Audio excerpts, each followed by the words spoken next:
Bonsoir tout le monde, bienvenue en ce live de ce mardi 11 septembre.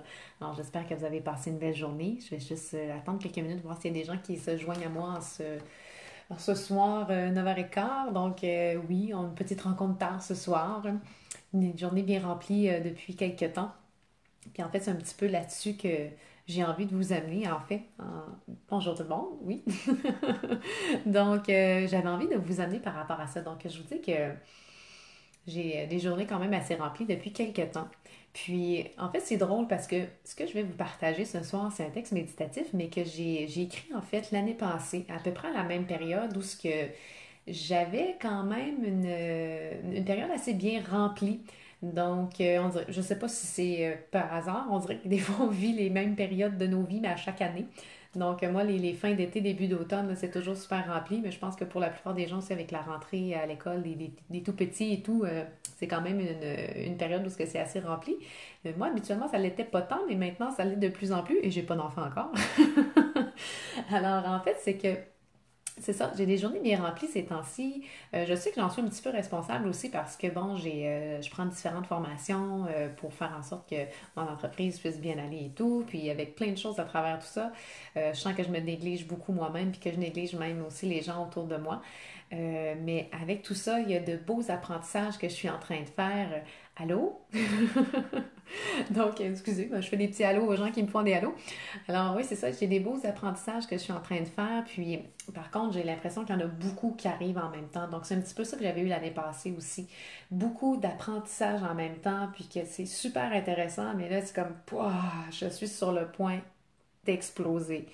Tellement il y a de choses qui devraient rentrer en même temps. Et c'est drôle parce que j'en parlais à mes élèves de yoga ce soir parce que j'en ai fait part dans le cours comme étant un thème pour la soirée. Puis je leur disais que justement dans un cours de yoga aussi, ce qui est vraiment important, ben, le plus important, c'est le début puis la fin de la classe. Donc les moments où ce qu'on est en shavasana, donc la posture du canard. Et surtout à la fin parce qu'on prend le temps de décanter. On prend le temps de intégrer la pratique. Tout ce que vous avez fait durant la pratique, ben si vous en allez tout de suite faire ce que vous avez besoin de faire, sans prendre ce petit moment-là d'intégration, le corps n'aurait pas le temps de mettre au bon endroit ce qu'il vient de recevoir. Puis le corps, mais aussi tous les autres aspects de votre tête qui a reçu plein de belles choses, puis que vous ne les laissez pas pénétrer à l'intérieur.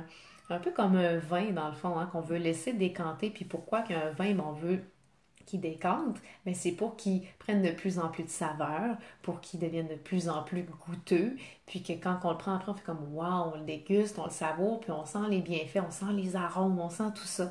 Mais c'est la même chose dans une pratique de yoga.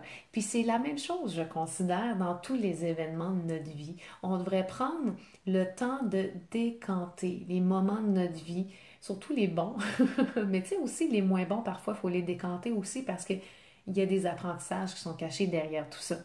Puis décanter ces moments-là pour apprécier, pour prendre le temps d'aller soutirer ce qui est vraiment important, puis ce qui est bon, puis qu'ensuite, ben, que ce qu'on a soutiré, on puisse l'utiliser ailleurs. Tandis que si on le fait pas, qu'on prend pas le temps de décanter, ben ça, c'est encore là, mais on n'a pas été chercher l'information nécessaire, c'est juste flottant.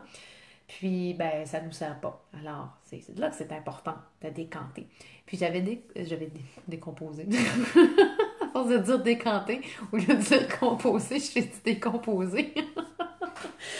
Alors, j'avais composé un texte l'année passée que j'avais intitulé Décanter. Puis, j'ai envie de vous le partager ce soir. Peut-être vous aider à décanter de votre journée. Je ne sais pas quel genre de journée vous avez eu, mais peut-être ça pourrait vous aider. Alors, ben, je vous en fais la lecture. Puis après, ben, on va se dire un petit au revoir, mais juste en se disant des petits commentaires aussi. Alors, je vous en fais la lecture de Décanter. Souvent, je me sens comme une bouteille de champagne. Une bouteille de champagne qu'on a trop secouée. Tous ces précieux arômes pourraient ne pas être appréciés, pourraient ne pas être savourés. Si on ouvrait la bouteille maintenant, j'exploserais et tout se répandrait sur le plancher. J'ai besoin de me sentir comme une bouteille de vin qu'on a laissé décanter, pour que tous ces précieux arômes soient appréciés, soient savourés.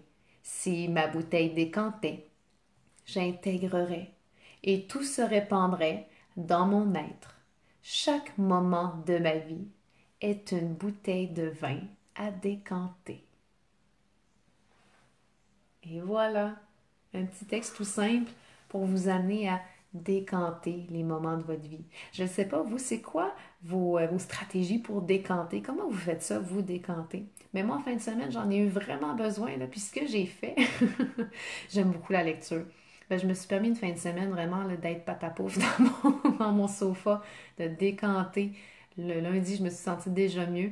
Puis surtout, ce que j'ai lu, en fait, je me suis commandé sur Renaud Bré euh, un livre, en fait, le premier livre qui m'a vraiment donné envie de lire, qui m'avait touché profondément, c'est un livre de Annick Poitras. C'est un beau roman pour jeunes adolescents, puis même je le relis encore, puis je trouve ça super bien écrit. Ça s'appelle La Lumière Blanche. Alors, puis il y a même trois autres tomes après ça, c'est La Deuxième Vie, Chambre d'Éden 1, Chambre d'Éden 2. Donc en même temps, je vous partage des belles petites lectures que je faisais quand j'étais jeune, puis j'ai relu ça, puis ça m'a fait du bien, ça m'a fait décanter. Puis j'ai pris le temps ensuite, après mes lectures, de juste savourer le moment, savourer les lectures que j'ai faites, puis ça m'a fait prendre le temps de savourer tous les apprentissages et les autres moments que j'avais vécu dans mon automne et ben, en fait mon début d'automne et mon été chargé. Alors ben, je sais pas, toi, as-tu envie de me partager tes trucs pour décanter? Est-ce que c'est de prendre du vin? Une petite coupe de vin, mais pas trop, hein? Faut pas que ça vienne trop blou blou blou blou. Alors, sur ce, ben, je vais vous laisser et je vais vous souhaiter une belle fin de soirée, décanter ce qu'il y a à décanter, puis je vous embrasse fort fort fort. On se dit à la semaine prochaine. Bye bye!